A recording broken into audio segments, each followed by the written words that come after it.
Hi there, welcome to another video from the Vickers MG Collection and Research Association, and I'm stood here in our collection next to our Vickers K guns. We've got a few different like machine guns, Berthier, there's a Bren up here for comparison, but the Vickers K gun, the gas operated or the Class K, is one of the most popular items that we have in the collection.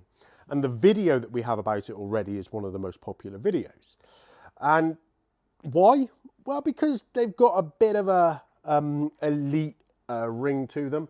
They were regularly used by the SAS, the Special Air Service, the Long Range Desert Group, Popsky's Private Army, loads of different Special Forces units took the K because it's got this really high rate of fire that perhaps is only comparable to the MG42 in German service. It doesn't quite get there, 1,000 to 1,200 rounds a minute, up to 1,500 for the MG42. So it's not quite the same, but it does pack a punch. There was originally an aircraft observer's gun, so it's made for throwing lots of ammunition at a chasing aircraft or a plane, while you're moving fast as well. So you just need to do something really quickly, and it does that. But they took those from aircraft hangars or supply depots where K guns were taken off of aircraft as the war progressed, replaced with Brownings, and then they put them on Jeeps. So we have seen our video on the Vickers K creep up in terms of views and popularity in the last few weeks. The reason is that SAS Rogue Heroes has been on BBC iPlayer, and people are taking an interest in this SAS stuff. So this gun, although it doesn't really feature in the series, and perhaps that's for another video about how the guns are used, they're there on some Jeeps and people are looking up this particular weapon. So we understand a lot about how the Vickers machine gun was used. Perhaps not so much with the Vickers K. So one of the things that we've done to help us is invest in some material to help us do that. And I'm going to share a bit more about that material with you in this video. So let's go and take a look. Well, here we go. This is the box that arrived. It is an extraordinary edition, as you can say. And I'm going to open it up while you take a look and watch and, sort of first look, really. Those of you that might be sort of SAS collectors, researchers might well know what this is. It's a heavy box. I'm being really quite careful with the knife to be able to make sure that I'm opening it only on the tape and not cutting anything else. We sort of know what we're doing with this. This has been funded through donations and the support that the association has. So we'll be sharing it with those that do support us, those that want to come in, our members and people when they visit as well. But the main element is to learn from it. And it is, quite the piece, look. I don't know how much you can see, so I'm just going to check that. But yeah, it's a very, very substantial book, Here's a 303 round for comparison. It's not the smallest book in the collection by any means. Nicely padded there. A really, really amazing bound looking book. Gosh, look at this. The SAS War Diary, 1941 to 1945. I'm not going to explain too much about the book on this first glance. Weighs about 10.5 kilos, or certainly the package was.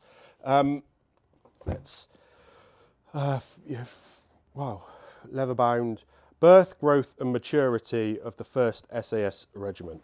And we're really lucky that the SAS Regimental Association and the publishers allowed us to have a services edition. So these are reserved for military units, libraries and museums. And our object is, as a charity includes armed forces efficiency and military history, so we were allowed to purchase one of these services editions rather than just the standard edition that can be bought. So within this there are, just gonna move the camera over so you can see a little bit more.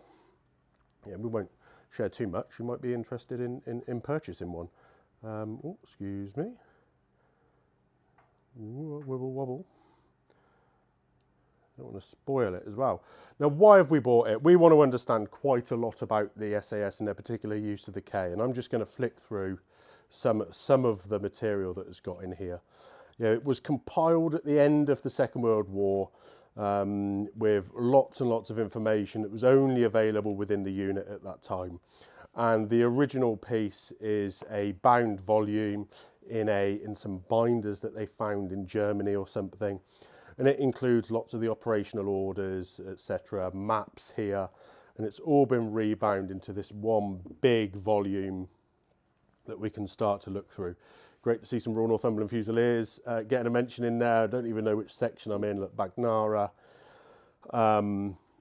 McDermott's getting a mention. B Squadron, 2nd SAS, 10th of September, war diary information as well. So this goes beyond the war diaries that are in the National Archives.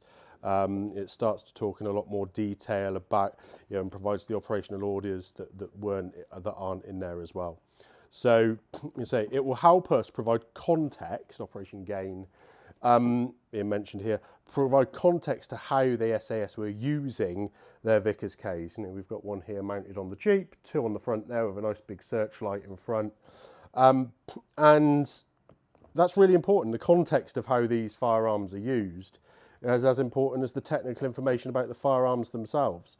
So we will gradually, go over these. Now the services edition includes some more information on after the dispatch of the SAS, and it's this War Crimes Investigation Team. So unlikely to include much about the SAS, but we do need to understand all of these elements. So let's say SAS Regimental Association allowed Clearview Publishing and extraordinary editions to put this together, and we'll be sharing more and more from this, you know, in our videos, publications. You know, it's a great piece of reference material for us to look at, and we're really pleased that we had the support to be able to purchase it. So thank you for those that do. You know, remember to head over to Patreon, support us, and you'll get those first glances of what we're doing with it, where we use, you know, this reference material in our videos. That happens there first. That happens first with our MG study series for those higher end patrons as well. So head over, have a look, and you'll learn from what we can from this book.